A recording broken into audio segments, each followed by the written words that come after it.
France Inter. C'est l'actualité internationale passée sous les radars et c'est Kevin Dufresne.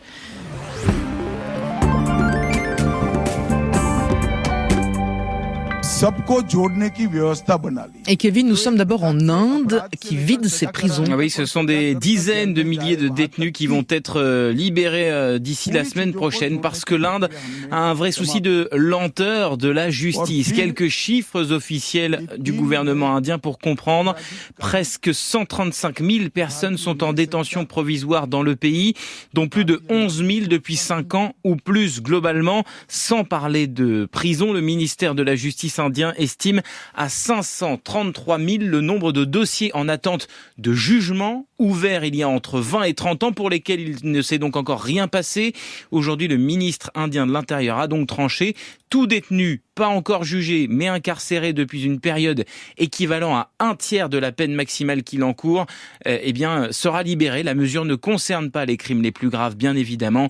Amit Shah promet que d'ici 10 ans, la justice indienne sera la plus rapide du monde. Elle manque cruellement de moyens pour l'instant. Il y a un magistrat pour 21 millions de personnes en Inde.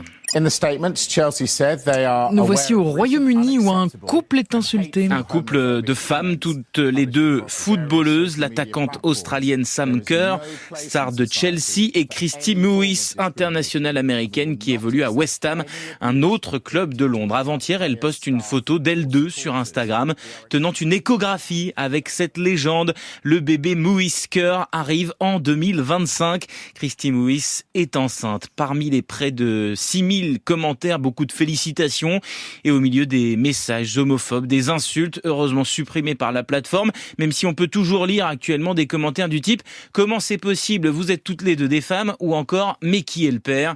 Par communiqué, Chelsea dénonce des propos inacceptables. La coach française de Chelsea, Sonia Bonpastor, a apporté tout son soutien aux deux joueuses et surtout dit qu'elle avait hâte d'accueillir ce petit nouveau dans la famille.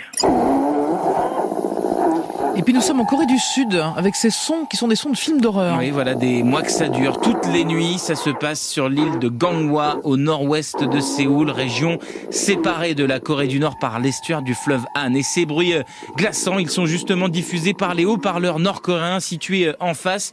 Un mélange de râle animal, de cris, de hurlements semblant venir de l'au-delà. Parfois, il y a aussi des bruits de coups de feu, de quoi rendre complètement dingues les habitants de Gangwon.